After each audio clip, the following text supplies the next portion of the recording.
I'm Deb. And I'm Bob. This is Talk to the Paw. All right, our dog tip segment this week. We're going to talk about self-rewarding behavior, which is just what it sounds like, self-rewarding behavior for dogs. Yes. Dogs will repeat actions that get them a reward or get them results, like pulling on the leash. Yes. If they learn the harder they pull, the faster you move, then they're rewarded for pulling on the leash. Or if pulling on the leash gets them to the door or gets them to greet the other dog, that's a self-rewarding behavior. Counter surfing, jumping on the counter, snatching food and stealing. I mean, they jump on the counter and see the food They get and the they food. get the reward. They get the reward. Yep.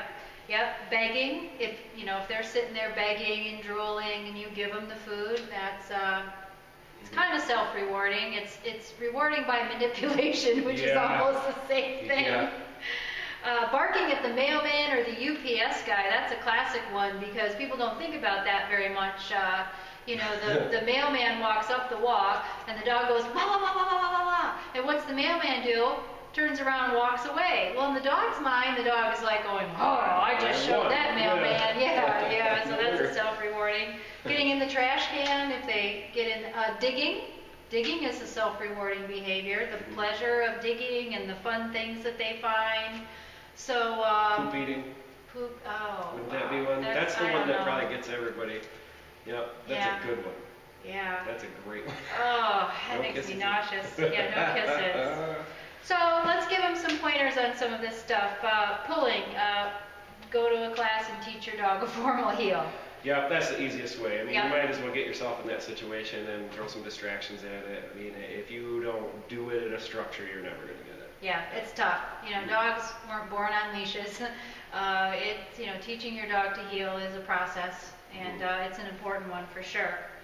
Counter surfing, my best tip for counter surfing, and I'm a little reluctant to, this is kind of an old school way, but it does work, and I'll tell you how I used it because it became a safety issue. And I tell everybody this story in the trainings all the time. We use positive, I have two stories. So we have, Bob and I use positive training methods, but sometimes there's that challenge. When Ace was a puppy, I had a fake plant, and it had that Spanish moss in the bottom, and he was infatuated with that Spanish moss. And that is almost like a wire. Yeah. If they eat that would tangle up their intestines. And I tried everything. I sprayed it with bitter apple agent. I tried a lot of different things, but he was so infatuated. So I finally kind of went back to old school. I took a mouse trap, just a standard mouse trap. I set it, I kind of camouflaged it, and the next time he stuck his nose into that plant, that trap went off, and it startled him, and he never went near that plant again. And to understand how that's used is you close the dog off in the room and you put the plant in there and you take all his toys out and you supervise it and watch it to make sure nothing happens. Yeah, absolutely. And that way, you're there to reinforce when the snap happens, but really you need to teach that dog that what is in the plants or what's up on your counters, isn't always good.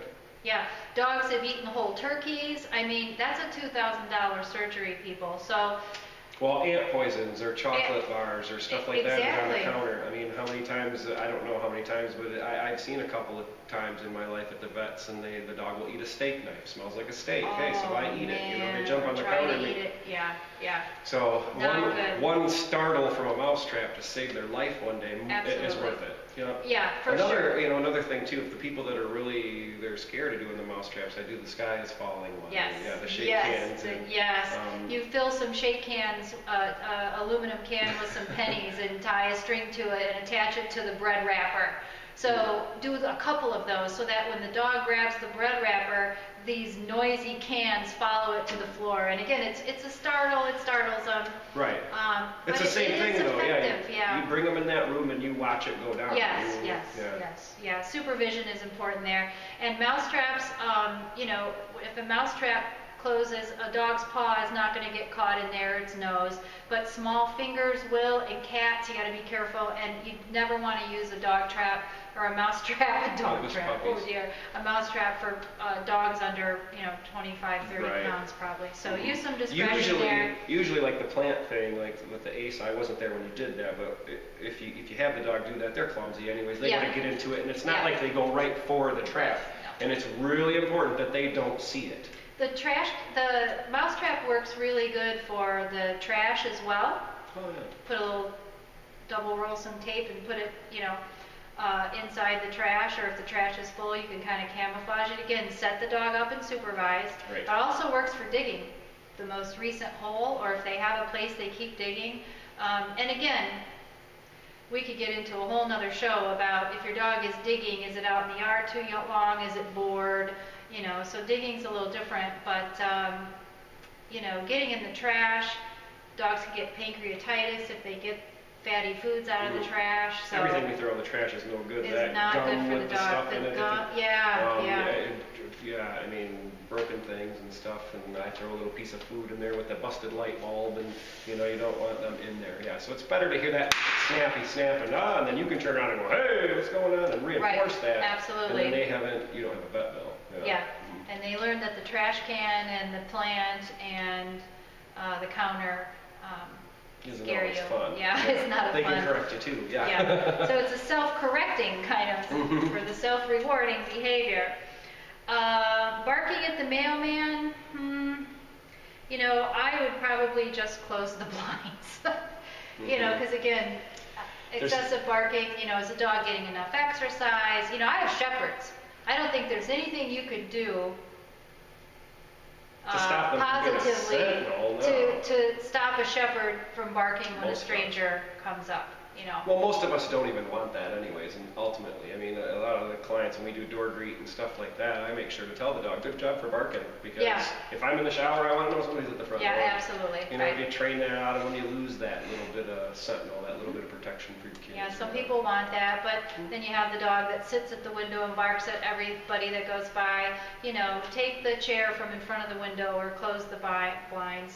Prevention, I think, is visual block, most helpful. Yeah, some kind of a visual block. So, self-rewarding behaviors, be aware anything that your dog practices is going to become a habit. So if you don't want it to become a habit, you have to intervene and do something about it. If you get stuck, call a local dog trainer, call Bob or I, email us, Facebook message us, we'll help you out. Thanks.